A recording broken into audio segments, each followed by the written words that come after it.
Howdy folks. Well, I'm going to do a quick little lofting demonstration here. So we're starting a new boat. I'm not going to be doing a full video series about this boat. It's going to be sort of little tips and tricks along the way as I go through the build. So I'll produce little videos as I go through it, but we're not going to have a big full series like we normally do. Anyhow, so what I'm going to start with right now is I'm doing my lofting. Get this better view here for a moment. So I'm doing my lofting and I'm doing it at half scale.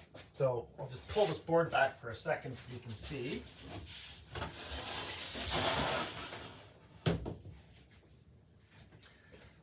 Not the,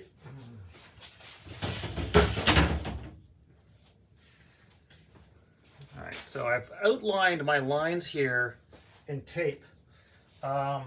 Not for my benefit, but for the benefit of the camera, because it is almost impossible to see the lines, the pencil lines on camera when you don't do this. So this is just an idea I came up with.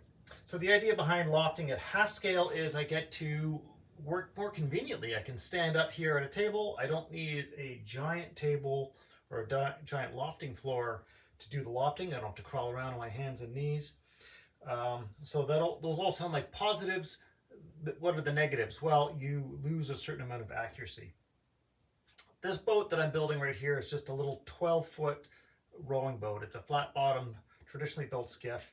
Very simple, and for that reason I don't need to worry about getting really fussy about accuracy for it, because I'll be able to get it all fudged together by the time I'm done. And it's going to be like sort of heavy planking, just 2 planks per side, so they're sort of self-fairing. I could pretty much build this boat with just a single mold in the middle, a transom, and a stem. But we're going to be a little bit finicky. We're going to be a little more finicky about that. So I've drawn it out half scale, and the trick is now when you go to make your molds, you've got to double up all the dimensions when you do that, which is pretty simple to do, and we use tick sticks throughout that whole process to do it. Now, I'm on to doing a transom expansion, and that's basically making a transom pattern that is full size and represents the true face of the fan, represents the true face of the transom. So in a lofting, when we're looking at the lines, we have a profile that shows the transom rake, and when we do our body plan, which is a view from the front and back of the boat, we'll see the transom in that view, but it's not representative of what the transom really looks like, because that view is square on to the station molds, 90 degrees to the station molds, but our transom is raked. So there's a parallax error. It's skewed from its actual shape, and we need to figure out what that shape is. And it's a pretty simple process, and so I'm going to take you through that.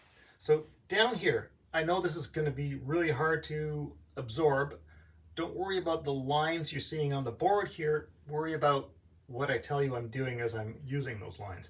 So in green is my half scale lofting, and I've re-lofted some of those lines full size over here in orange.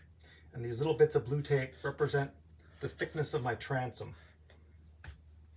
This is the rake of my transom here.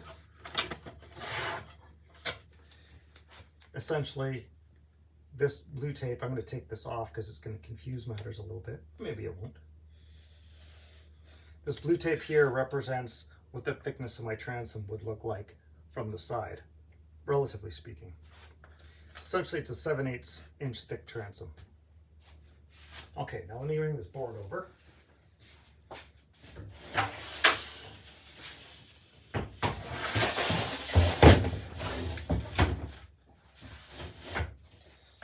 So this is just a work surface. I've got a piece of mylar on here that is going to be my pattern. I'm just going to do half the transom so that I can take that mylar pattern and I can flip-flop it over a center line as I go to use it. So the first thing we need is a perpendicular on here. This is going to represent the center line of my transom, looking square at it. We're going to pull a bunch of dimensions directly off of this and transfer them over to this. So when we do a transom expansion, we basically take our lofting and we start projecting out from the profile drawing, square out from the rake of the transom. So that's what I'm going to be essentially doing here. On this drawing, you would see me working this way. If I use the square, we look at the full-size drawings here, I would be projecting these lines out square from the rake of the transom this way. Make sure, yeah, you can see that. And if you got any questions, I'll try and look up at the questions here, but I'm pretty bad at doing that. And I don't even know if I've got these things showing here. No, I don't know. Comments? Yeah. Won't worry about that for now. Okay, so the first thing I want to do is pull some widths off of this drawing. So if I look at my lofting here, we're looking at just the orange and blue lines. Take a tick stick. I've got a reference line drawn on the board down here, which basically represents a center line in this case. So what I need to do is take my overall width. So right here I've got my the width of my transom at the shear, and I want the width of my transom at the chine, which is here. Okay, and we're going to carry these over to this other drawing. Now I need to establish a top and a bottom. I can do that arbitrarily on here. I don't need to do anything that matches up with this drawing per se. So I'll just pick a spot here. That'll be where I square out from them. So I'm going to start by just squaring out my first line. This will be my shear. If that's long enough. Yeah. Okay. So I'll take my shear mark and I just carry that onto here. My first mark is right there. Okay, now I need to do my chine. I need to know what the length of this is. So on the other side of my stick, I'll just quickly pick up the length of my transom, the overall length. And as I say, on a lofting, I would just be drawing all of this directly on here, projecting out from this rake. And we use tick sticks because tick sticks save us from doing any math or measuring. That is the enemy of accuracy in wooden boat building, is screwing around with numerical dimensions and such. Okay, projecting out where my chine is.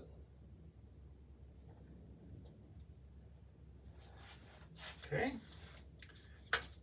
and once again I take, this is my in half breadth, looking directly down on the boat. This is the width of my chine right here. So I'm taking that, I rotate it.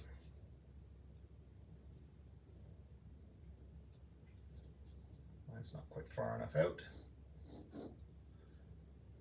There's the width of my chine here. So now I've got two marks. I've got the width of my transom at the shear, I've got the width of my transom at the chine, and I can connect those dots. So quite simply, what I've just drawn now is what the transom looks like at its aft face. Now I need a little more information because the transom's got bevels on it. It's actually wider, just about an inch inboard because of the bevels of the boat, because the way the boat flares wider than the transom. So now we got to pick those up. And those are done almost the same. So we need a couple more bits of information. Over here on my profile drawing, I'm just going to indicate here, use this blue pen. I'm taking my thickness of my transom that I've drawn on this profile, and I've squared it out to the face here. And I can do the same thing down here.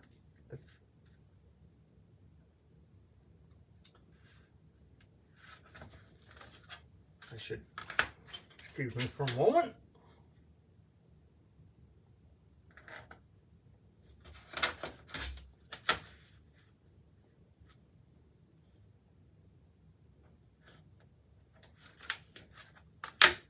Okay, now I've pulled a couple other lines off of here. Now I've got to pick those up and bring them to my drawing. So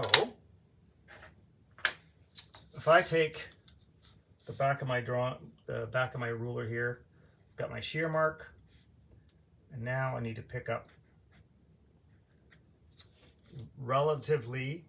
the relative top of the transom at the shear, which is a little bit more inboard, and then the same thing down here where it hits the chine. Okay, if I carry those over to here, that gives me two more marks I let drop onto the board, so they both fall below my previous marks. There and there. We project those out. And they're going to come outboard a little more.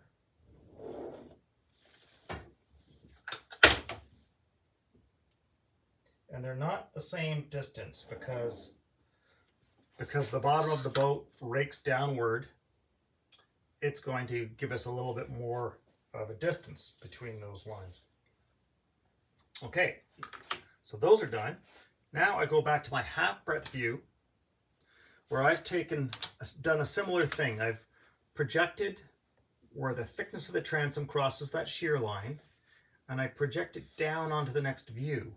And that gives me a relative position there, so that if I'm looking right down on the boat, I can see what it looks like as it crosses the transom. It crosses the shear line looking directly down. And the same thing down here, I've projected up from where the transom crosses the chine up onto the line here that represents our chine. Okay, so that's giving us two more bits of information, and I can pick them up on my tick stick. So what I do is I use the heights again, or what are actually the widths. So I pick up the shear here, and then I pick up the chine here. And then we bring those over here, turn it 90 degrees. There's my shear mark.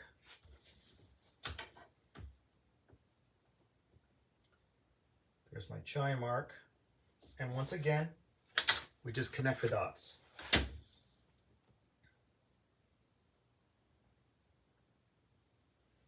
Okay, so what that's doing is that is telling me what the inside face of the transom is, which is wider than the outside face. And if I can connect these dots here, these would represent bevels at the corners.